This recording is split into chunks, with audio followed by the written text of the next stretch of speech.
Good morning. Let's try that again. Good morning. Good morning. Oh, that feels good. That feels good. I have to remind you, every time I see this, everybody remembers, come on down, they'll give you this great big check. Remember, if you earn it. If you earn it.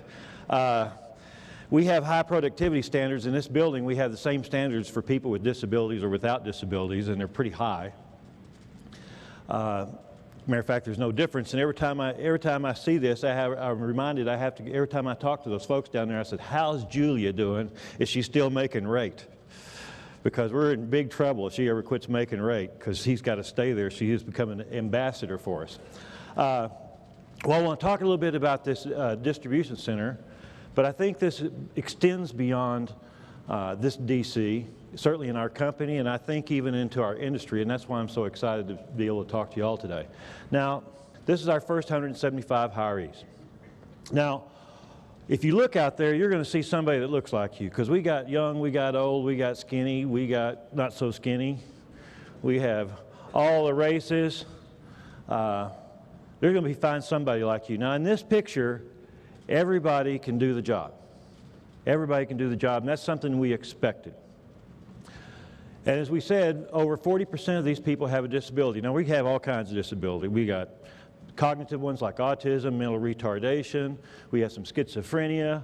We have physical disabilities. We got missing limbs. We got cerebral palsy. We have people in wheelchairs. We have all kinds. We expected everybody to do the job. But the unique thing about this building is we found out something better. First of all, we found it wasn't about technology, because a lot of people look at this and say, oh, that's great. You can go ahead and build this put millions of dollars in this technology to enable people with disabilities. Good for you, Walgreens. Well, guess what? When we look back, it wasn't about technology. It was about making the decision to go forward. That was one thing we learned. The second thing we learned, that this it certainly changed the lives of people with disabilities, no doubt about that. People because most people with disabilities live life of isolation, cloistered away, don't have social relationships. You come in this building, everybody's a chatty Cathy. That's one thing it's not a big surprise. The surprise is the impact it had on the people without disabilities. In this building, the cooperation, the teamwork is better. There seems to be a purpose. When the equipment stops here, instead of chatting, people pick up a broom or a rag and start cleaning off the equipment. Now, does that happen in your DCs? Come on, be truthful. Because it doesn't happen in any of our other ones. When we had all kinds of problems here and the equipment would stop when we were during startup, all during our rollout, they had to work every Saturday from a July to November. Every Saturday to keep up, because stores didn't care who was doing the work or how the DC was working. They just needed their equipment. They just needed their merchandise. So I went down there, it worked every Saturday. July, August, September, October, November. Met with team members. I would expect 2 questions in meeting with team members. Typical questions would be, when are you going to get this equipment working? And when are we going to quit working overtime? That's what I fully expected. They asked 2 questions there. First question, how are we doing? Second question, what can we do to make it better? Wow. Wow. Never had that happen. So instead of having to answer questions, I kind of felt bad that I had not been doing my job. When I say on that video, this is not just as good, this is better. And it's because of that, we brought in all our other general managers of all our distribution centers across the United States, not near as automated. A lot of DCs like yours, a lot of centers like yours. They saw that. They saw it wasn't about the automation, and they went back to their own buildings and have said, we want to hire 1,000 people with disabilities by the year 2010. A clear and elevating goal. Because we know if we can do 1,000, by maybe 2015 we can do 3,000, because there's so many barriers that we're going to have to find to break down, invisible barriers that we set up around our companies that we don't even know about. Now, when we started out, we started this building with the hope that we could, and the belief that people with disabilities could perform just as well as anybody else. And that has paid off.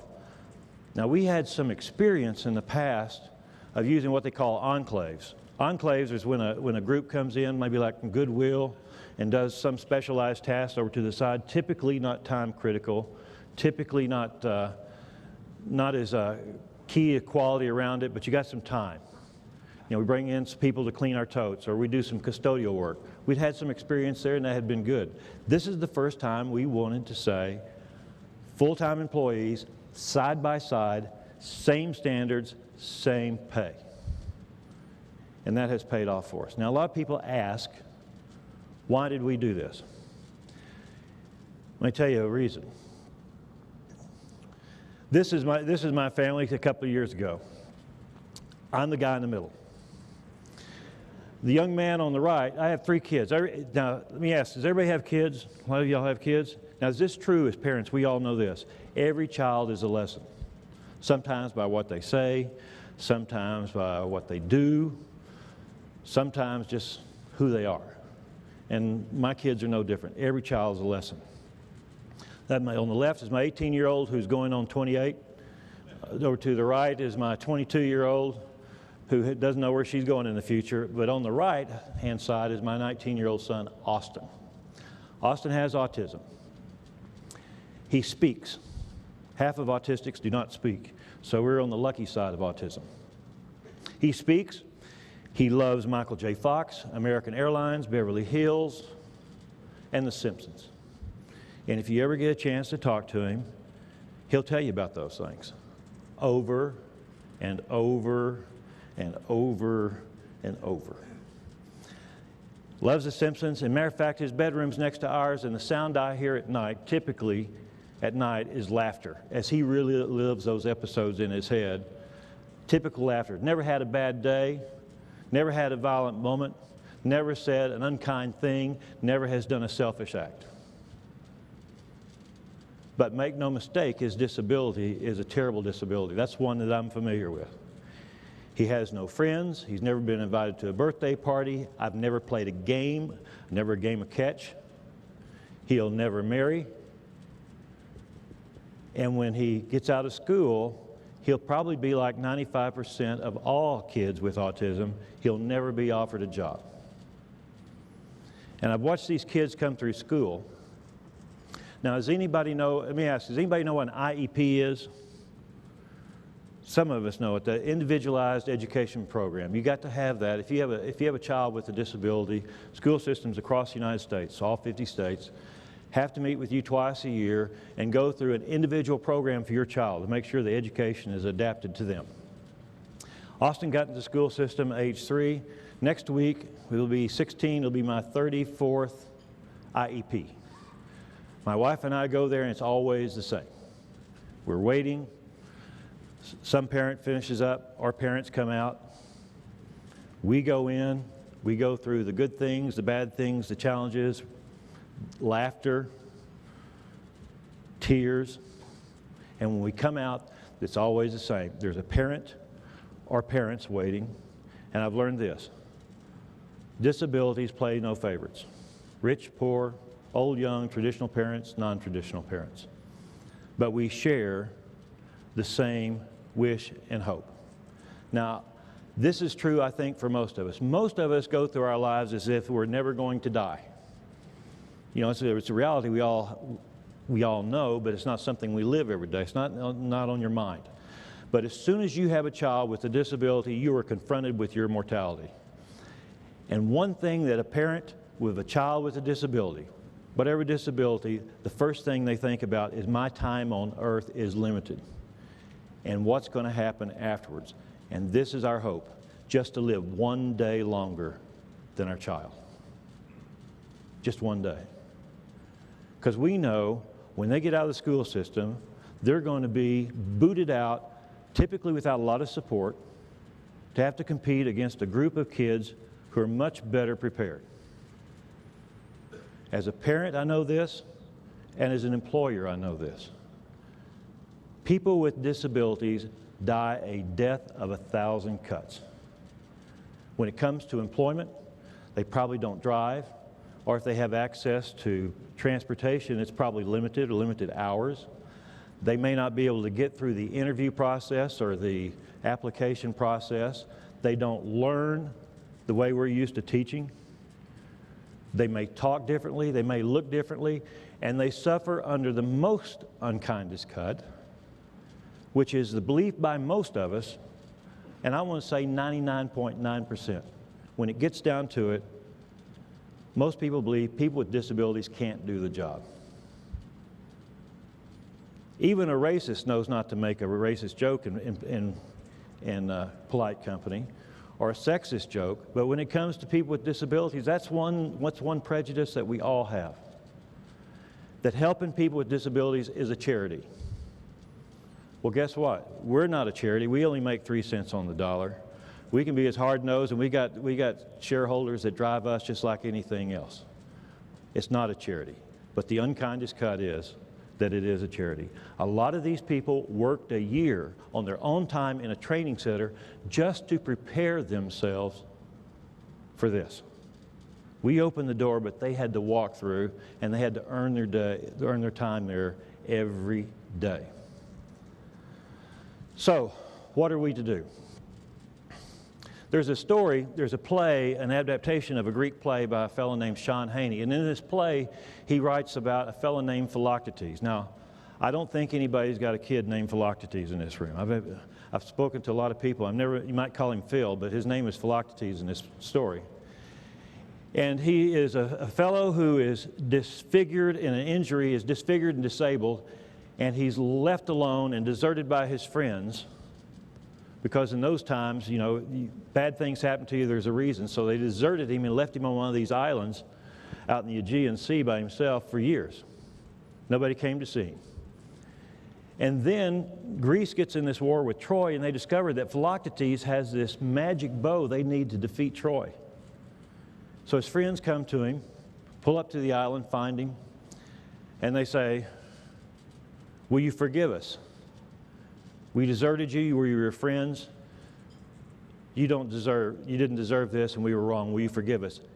And you have something that none of us have, and that your nation depends upon. The fate of our nation depends on you. Only you can do this. Will you come with us? Will you forgive us and come with us and fight Troy?" And he does. And it's at this point in the play, the author is writing about history and hope, talking about how things in history will remain the same and bad, but in an instant, hope can overcome those, and history is changed. And this is what he writes. "History tells us not to hope on this side of the grave, but then once in a lifetime, a longed-for tidal wave of justice can rise up, and hope and history rhyme. So hope for a great sea change, and believe that a further shore is reachable from here. Believe in miracles and cures and healing wells."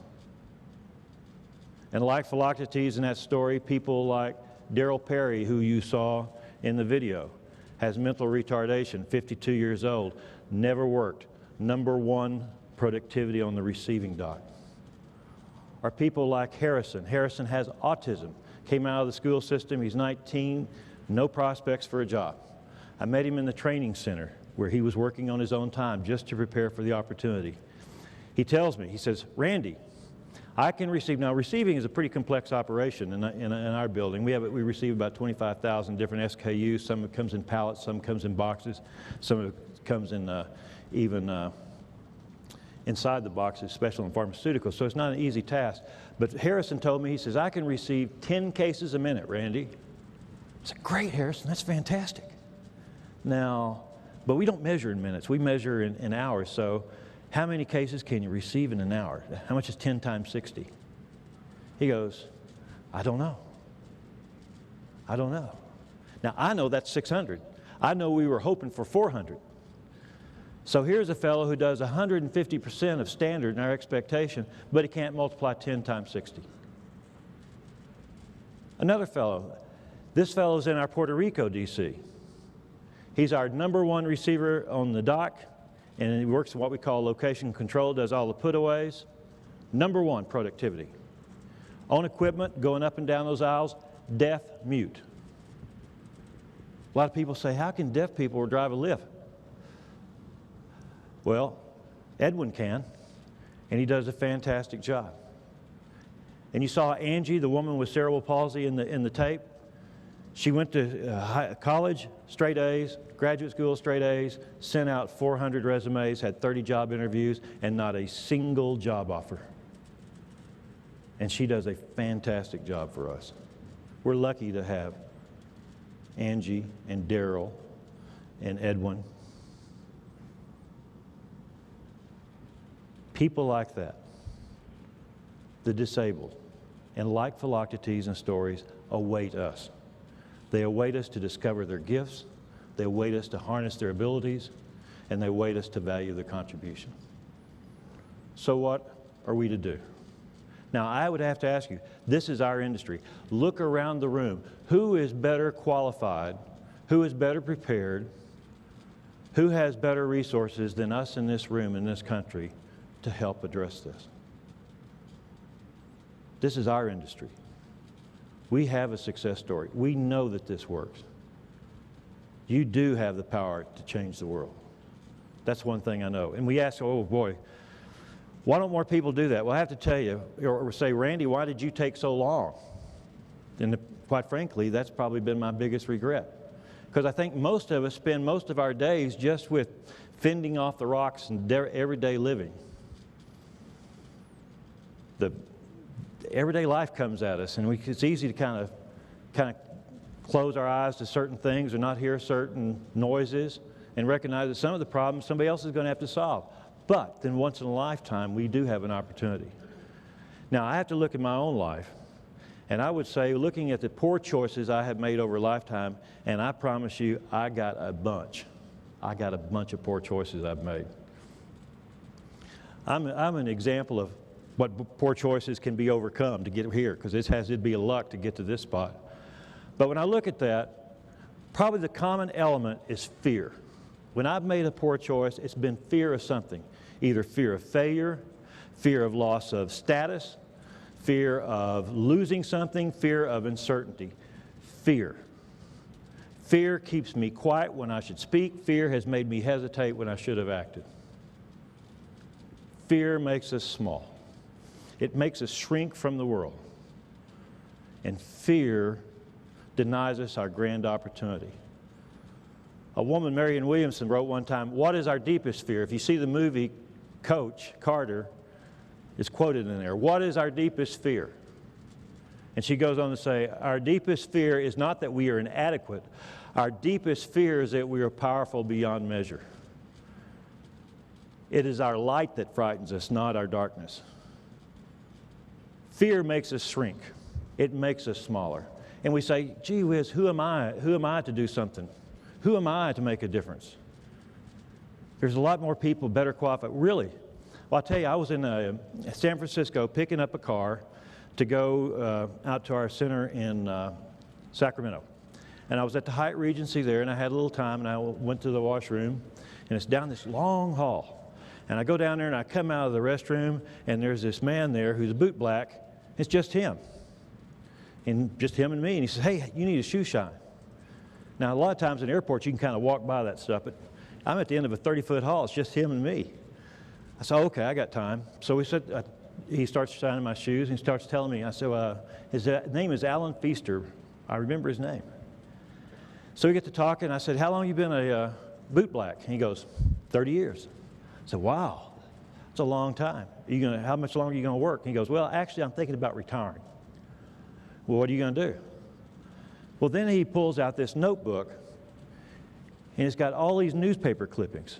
And he says, what I want to do is I want to be a better advocate for the California penal system.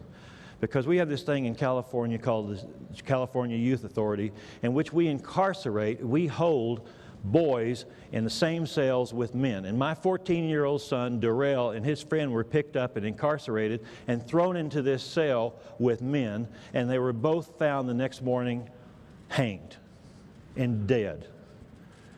And California said it was suicide, and I know my son didn't commit suicide. We've got to change the system.